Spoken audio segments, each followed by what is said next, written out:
Hey everyone, welcome back to Corporate Decoder. Today we're diving into Emergent BioSolutions' latest annual report, but don't worry, I won't bore you to death with technical details. Mostly. Let's just say this report has more twists than a superhero origin story. Turns out this global life sciences company, which focuses on protecting us from public health threats, has had a year filled with restructuring, buying, and selling, all while trying to turn their business around, which has been pretty turbulent. They focus on things like chemical, biological, radiological, and nuclear threats, emerging infectious diseases, health crises, and emergency care. To make things simple, Emergent divides its work into three main categories: a commercial business focused on their product called NARCAN, a MCM business about protecting against threats like anthrax and smallpox, and a bioservices business that helps other companies develop and manufacture drugs. The commercial business is mainly about NARCAN nasal spray. You know, the one used to help people who have overdosed on opioids. They sell it over the counter at stores, online, and to organizations like health departments and law enforcement. Now, a big move this year was selling off their travel health business to a company called Bavarian Nordic. This included vaccines for diseases you might encounter while traveling, like typhoid and cholera, but the story doesn't end there. They may be required to pay milestone payments, as the European Commission recently approved it for persons 12 years of age and older. The company expects to receive the third and fourth milestone payments in the first half of 2025. Their government MCM business sells medical countermeasures, meaning vaccines and treatments, to governments worldwide, mostly the US government. They also sold their worldwide rights to RSDL, a skin decontamination lotion, to another company to serve. The bioservices segment offers services to other drug companies. This means helping with things like manufacturing drugs, testing, and developing new products. But here's the thing, they're actually reducing their focus on this part of the business and have closed manufacturing facilities in Baltimore and Rockville. So they actually sold their drug product facility in Baltimore Camden to Bora. So what's Emergent's game plan? In 2024, they're working hard to stabilize the company, which has meant making some tough choices. Think of it as a financial and operational diet, shedding some pounds to get back in shape. They sold an underutilized warehouse, resolved the Janssen agreement, as well as taking new loans and refinancing old ones. On August 30, 2024, the company refinanced its credit facility and entered into a term loan agreement and entered into a credit agreement for asset-based revolving loans, revolving credit agreement. This should put the company in a better position moving forward. The company's next move in 2025 is to turn focus to turning the company around and are planning a growth strategy in a number of ways, one of which includes international expansion. Now let's talk about the specific products that Emergent makes and sells. First up is ACAM-2000, a vaccine that helps prevent smallpox and mpox. ACAM-2000 received a notice for the indication of active immunization against smallpox disease. On the business side, the government has exercised contract options to purchase more of this vaccine. Next, we have ANTHRASIL, a treatment for inhalational anthrax. This product has been sold to both the US government and governments in other countries. There's also bat antitoxin used to treat botulism, a rare but serious illness. It's the only one of its kind available in the US and Canada that treats all 7 types of botulism.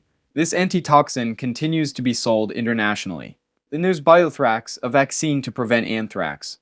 They've got an agreement with the Department of Defense to supply this vaccine to the US military. And let's not forget CYFENDUS, another anthrax vaccine, offering a faster protection using fewer doses. They secured additional funding for this with BARDA, Biomedical Advanced Research and Development Authority. The company also makes Ebanga, a treatment for Ebola.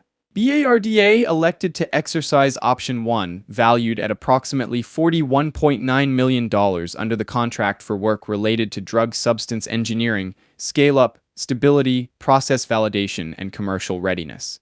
TEMBXA is the first oral antiviral approved by the FDA for the treatment of smallpox. The company has 2 patent families relating to the Tembexa registered product, including, but not limited to, those listed in the Orange Book.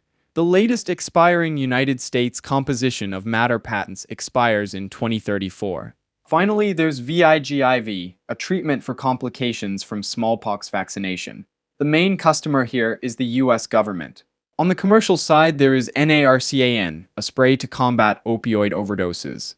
Emergent also provides bioservices to other companies, utilizing their development and manufacturing expertise. Of course, Emergent faces competition for all these products and services.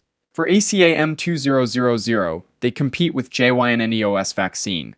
For anthrax vaccines, they face potential competition from companies like GC Pharma and Blue Willow Biologics. NARCAN has to compete with Hikma and Teleflex Medical. And their bioservices business has a lot of players, like Lonza and Thermo Fisher Scientific. As a government contractor, Emergent has to comply with a ton of regulations. These range from acquisition regulations to laws about conflicts of interest to rules about controlled pricing and ethical behavior. The company also needs to comply with the Foreign Corrupt Practices Act, which prohibits corporations and individuals from corruptly paying, offering to pay, or authorizing the payment of anything of value to any foreign government official in the UK. Bribery Act. Emergent has to follow data privacy regulations. For example, the GDPR in the EU and the California Consumer Privacy Act, imposing restrictions and obligations. Let's now turn to the risks that are mentioned in the report, and there's a lot of them, as you can see. This includes dependence on government funding, competition from other companies, ability to maintain manufacturing quality, and the potential for lawsuits. A whole range of additional risks could pop up, as mentioned in the risk summary. It's worth taking those into consideration before evaluating Emergent stock. One big risk is that they might not be able to maintain high standards at their manufacturing plants, which could damage their reputation and hurt their business. Also, if something happens to their facilities like damage or a cyber attack, it could stop them from making their products. Developing new products is also risky and expensive, and there's no guarantee they'll succeed. NARCAN also faces competition now. Protecting their intellectual property is another challenge, as well as depending on other companies to supply them with materials. Legal battles and government investigations could also have a negative impact on their finances and operations. Even actions from stockholders. The price of their stock is extremely volatile. Let's take a look at the money. This year, Emergent's total revenue was $1.043 billion. Just a tiny bit down from last year. A lot of this comes from sales of vaccines and treatments to the US government, but the company is still operating at a loss of $108.7 million. And for every share of stock, they lost $3.60. Ouch. On a positive note, it is worth noting that other expenses decreased, largely thanks to positive revenue from the CHIK VLP program, as well as improvements in debt. The company also entered into a revolving credit agreement, with a number of lenders totaling over 100 million. Emergent values the safety and wellness of its approximately 900 employees, a net decrease over the year due to sales and organizational restructuring. But here's the kicker, Emergent has a hefty amount of debt, around $700 million. That's a lot of pressure, and it could limit their ability to invest in the business. The company has made a number of internal control adjustments and claims that their financial reporting is effective, as they've stated in the report.